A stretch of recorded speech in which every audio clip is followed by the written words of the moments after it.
Today I got a story time for you guys about someone who got something planted in his locker at school to get him arrested. This is probably one of the craziest stories I've received in a while, so sit back, relax, grab something to eat, subscribe if you're new, and let's call today's subscriber, let's call him Nathan.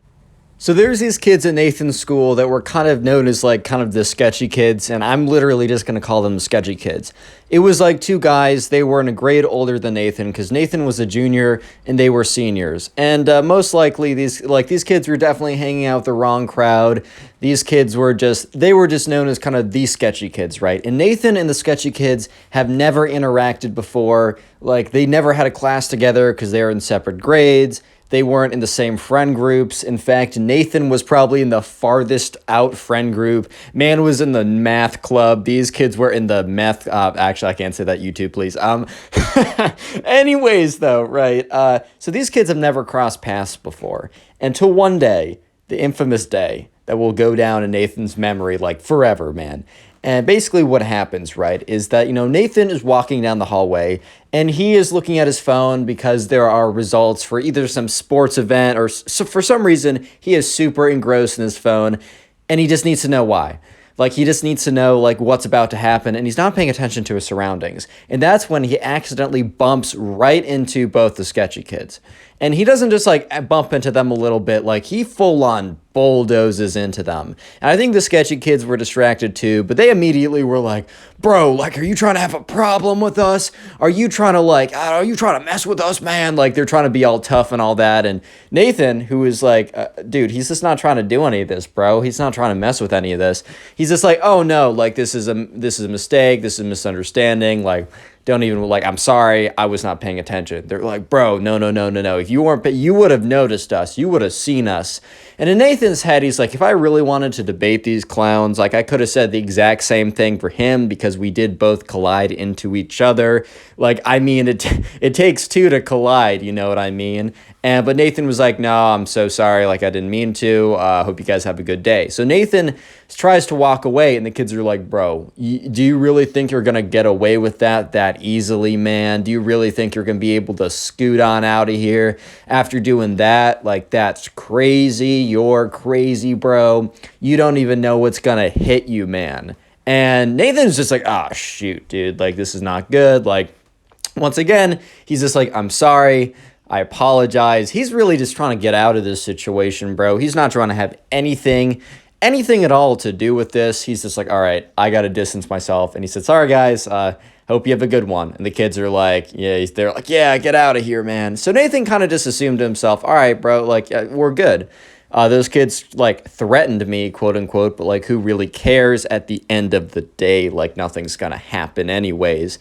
Or at least that's what he thought. That was, I mean, furthest from the truth. Because unfortunately, so he's walking back to his locker, and he's just going to go put away his bag. I think he had this, like, rec sports thing, or maybe some Magic the Gathering club after school.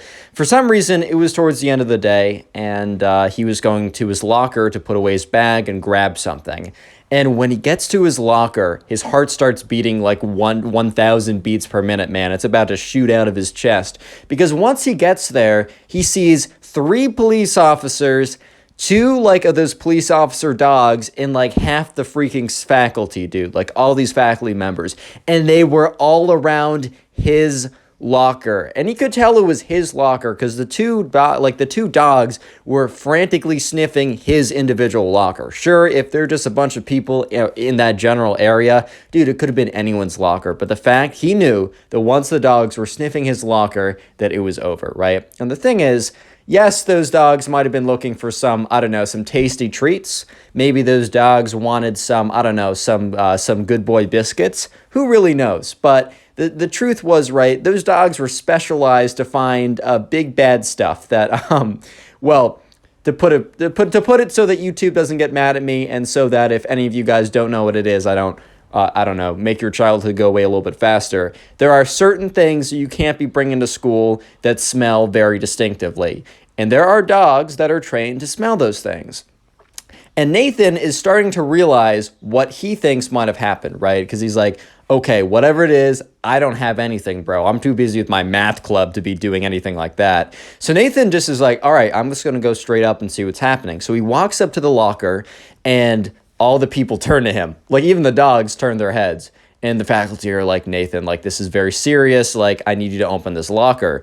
And Nathan's like, sure, I'll open the locker. There's nothing in here, but like, I'll comply. Like, I don't care. So Nathan bends down, puts in his key or enters this combination. I never had a locker at school, so I don't really know. I had one back in the day that was like open face, so it never locked. But however he opens it. And it's very clearly that like there's a bag with certain things in it that you should not have that is just sitting in his locker. And Nathan is completely stunned. And he's just thinking to himself, how did this happen? And the thing is, this is one of the lockers with the vents. Like, those little grates that, like, kind of have some airflow or whatever. And Nathan's like, I swear this isn't mine. Like, they must have pushed it through the grates. I don't know how to say this. And the police officer's like, son, like, I've dealt with this hundreds of times. I've been around to all the school districts in this county. And let me just say that I've heard that story countless number of times. Like, don't even try that with me. Nathan's like, officer, I swear, like, and he turns to his teachers because, like, some of them he kind of knows. He's like, you guys got to vouch for me. I'm obviously not the kid who's going to be doing this stuff. And they said, Nathan, we would normally like 100% vouch for you, man. But it's like, it's your word versus evidence. Like, how can you dispute this? It's literally in your locker. Like, how can we dispute this? And Nathan's like, I don't know, like, you guys just, like, me, like, I'm too big, like, I'm the number one student, I've never gotten in trouble, I've never cheated, I do all the extracurriculars, I would have been on track to win, like, kid of the grade, because they have, like, awards at the end of the year, and the person who has, like, the greatest overall grades, social interactions, all that stuff, he's like, I was probably on track to win that, why would I ever do that? And the police officer's like, son, like, when you're a teenager, like there's, you can have a lot of different things going on. Like he said, I've seen this again and again. I've seen sketchy kids do this. I've seen really, kids like you doing this. He said, I'm sorry, but, there's no real other way of seeing this, man. And yeah, sure enough, they take him away. Like they don't like, all right, FBI, open up, SWAT team. No, they're like, all right, son, we got to go to the office. And they bring them to like the main office where all the administrators are. And it's near the principal's office. And he's just sitting there. And Nathan is frantically thinking, what am I going to do? Real quick, comment locker down below, like LOCKER. I'll try and heart your comment because that's the secret word of the day. Thank you guys for letting me take a break yesterday, but I'm back on the YouTube grind. I've been missing it. And if you want to help me get back into the YouTube algorithm, because literally, if you take one day off, they like remove you from it basically. But I'm back. So if you want to help me out, binge watch a bunch of videos after this one, like watch a bunch of videos. And if you do that, please let me know in the comments and I will heart it and probably reply to some saying, thank you, because it helps out more than you can even imagine. Anyways, back to the story. Currently, Nathan has been set up, right? His locker has been put something in there that he shouldn't have, and it's going to get him in a ton of trouble. So Nathan is like, so he's in one of the offices. They're like going to call up his mom. They're going to call like more people, like the police are talking with the administrators, because it is a crime to have that stuff in the state that he lives in. And especially since he's underage, you can't have that anywhere. And he's just like, oh my God, what am I going to do? So Nathan starts talking with one of the not counselors, but one of the staff administrators there that kind of works with this type of stuff. And so he was like, hey man, is there anything like, how can I get myself out of this? And we're just going to call him the counselor guy, because maybe he is a counselor who works with these. Like, Nathan, like, we treat people who like admit to this like much more fairly. Like if you're cooperative and are 100% like just admitting it straight up, you're actually going to get a better punishment than if you're trying to dodge it like you're doing now. Nathan's like, no, I will stake everything on the line saying that I didn't do it. And the counselor's like, oh, okay, whatever. And Nathan's like, is there any like kind of record for the lockers? Like, is there any way to see like, is there any way for us to tell? So the counselor's like, well, I mean, there are security cameras. We don't have any cameras in the lockers because sometimes people change in there, but there are cameras leading out of the locker. And at this point, Nathan's like, we need to get access to that footage.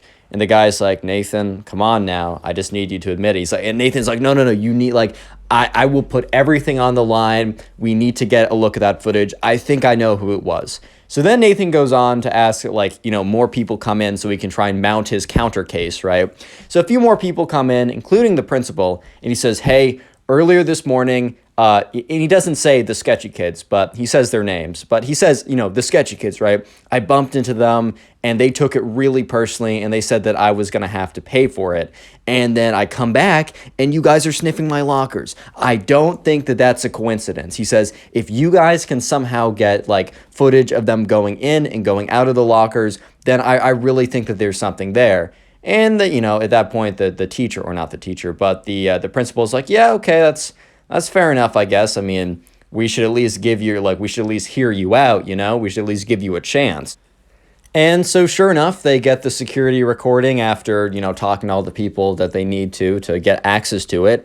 And, they get the recording and sure enough, at some point, they go into the locker section and then they walk out. And normally you might be thinking, this means nothing, right? Who even cares? But the problem is, or the thing that makes this weird is that, seniors have a locker in a completely different section than the juniors and the sophomores and the freshmen. They all have lockers in different sections. Like, I think like freshmen, there's no reason for them to be going in there. I mean, obviously that's not 100% proof, but it is quite sketchy. So at that point, the principal's like, oh, well, maybe you were telling the truth, Nathan. And she said, well, you're not out of the woodworks yet because we do need to actually get them. We need to trap them saying that, admitting it more or less. So then the plan was that, they were gone for the day because Nathan was going to his locker to get stuff for his extracurricular activity. But the idea was that, the next day would come around and then the principals and the security officers would find both of the sketchy kids and interview them separately and see if they tripped up with non-corroborating stories. First of all, they were going to ask if they went into the junior lockers at any point that day. That would be good enough to catch them in the first place. And then they would kind of cross-examine for more details, and then they would match up the stories, and then they would make a decision from there. But the principal did say, hey, Nathan, we are still going to have to tell your mom about this, and we're going to put it on record. However, if our findings find anything else, we will, of course, correct the record. So Nathan was picked up, and his mom was super, super angry. And he's like, Mom, hear me out on this. Please give me a second before you, tear into me. She's like, all right, Nathan, well, you've been such a good kid up to this point, so I guess I owe you that. Nathan explains everything, and by the end of the conversation, the mom's like, oh my God, Nathan, I'm so sorry, because his mom is more inclined to believe him than random police officers, security officers, and also principals who's listened to lies from kids countless numbers of times. So his mom was 100% like, wow, I'm so sorry, the way that they framed it to me, they barely even told me that, there's a chance that you didn't do it. And he's like, yeah, I think they're gonna get them tomorrow, but I'm really scared if they don't. And Nathan's mom's like, you know what, Nathan, I've heard of so many kids, because it was application season for college. I've heard of so many kids who've had little slip-ups. Even in this case, you didn't slip up yourself, but there's been so many kids who've had little slip-ups like this and still do really well. However, Nathan knew in the back of his head, he was aiming for some pretty pristine colleges, and they're not looking if you got a few bumps in your application, they might take the person without those bumps, but a very similar application. So anyways, Nathan goes into school, and the principal, after first period, pulls him aside because she looked at what class he had and kind of intercepted him afterwards and says, hey, we need to talk to you. So Nathan is terrified, right? He's like, oh my God, this is going to be we're going to have the findings. I'm going to figure out if I'm in massive trouble or not. And the principal's like, Nathan, we interviewed both the sketchy kids individually, and then they both denied to ever going into the juniors' locker room. And then when we asked them for their entire story yesterday, they were completely different stories. They said that they weren't even with each other after school or before the school was about to end. And, their stories made no sense. And then we showed them separately the footage, and then they both gave us two completely separate stories, completely contradicting each other. And it's very clear, Nathan, that, you didn't put that there. It also, yes, we agree, it made no sense at the time, but you got to understand there's been so many times in the past where kids with really bright futures would just do this stuff and, they get caught. And, it's such a sad situation that I just thought that this was another case of just another sad situation like that. And she says, Nathan, you're totally fine. It's removed from your records, and we've called your parents. So Nathan is the happiest kid in the world. because he can go back to his, I don't know, his Magic the Gathering club and his math club and, grinding for college, which, dude, I was there. It's a struggle. If any of you guys are doing college stuff now, just know it gets better. It gets better when it's done, man. That's all I'm going to say. Anyways, I thank you guys so much for watching. Leave a like and watch another video. Peace.